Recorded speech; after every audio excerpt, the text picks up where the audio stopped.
یہاں جھگڑا شخصیات کے حوالے سے ہے۔ ایک جج سے حکمران پارٹی دوسرے سے حزب اختلاف گھبرا رہی ہے۔ پہلے بھی کہا تھا آئینی کو شخصیات کے بیچ میں یرغمال کیوں بنایا جا رہا ہے۔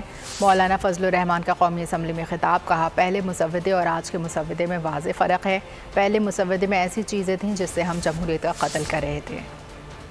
یہاں پر اصل میں جھگڑا شخصیات کے حوالے سے ہے کہ اگر ایک جج ہے تو اس سے حکمران پارٹی گھبرا رہی ہے، اگر دوسرا جج ہے تو اس سے حزب اختلاف کی جماعت جو ہے وہ گھبرا رہی ہے، اور ایک کی کوشش یہ ہے کہ فلاں جج ہو، دوسرا کہتا ہے کہ فلاں جج ہو۔ اپنی ترمیم کو شخصیات کے تنازع میں یرغمال نہ بنایا جائے بلکہ آئینی اصلاحات لائی جائے باقاعدہ طور پر، اور ملک کے عدالتی نظام کو ٹھیک کیا جائے۔ اس آئین کے ترمیم کے حوالے سے پہلے مسودہ اور آج جس جگہ پر وہ پہنچ رہا ہے اس میں فرق خود واضح ہے، اور اس پر ہر شخص خود تبصرہ کر سکتا ہے۔ مجھے ضرورت نہیں ہے کہ میں اس پر تبصرے کروں۔ ایسی چیزیں اس میں موجود تھیں کہ جس میں ہم جمہوری لوگ، پارلیمانی لوگ جمہوریت کو مستحکم کرنے کے دعوے کے ساتھ جمہوریت کا قتل کر رہے تھے۔ میرے عزیز گرامی بلاول بھٹو صاحب نے اس کا ذکر بھی کیا، اور میں بھی بڑے فراخ دلی کے ساتھ آج کی اس آئینی ترمیم کو آخری شکل دینے میں ان کی بھرپور کاوشوں کو خراج تحسین پیش کرتا ہوں۔ میں جناب میاں نواز شریف صاحب، جناب شہباز شریف صاحب، جناب نذیر تارڑ صاحب، جناب اسحاق ڈار صاحب، اور یقیناً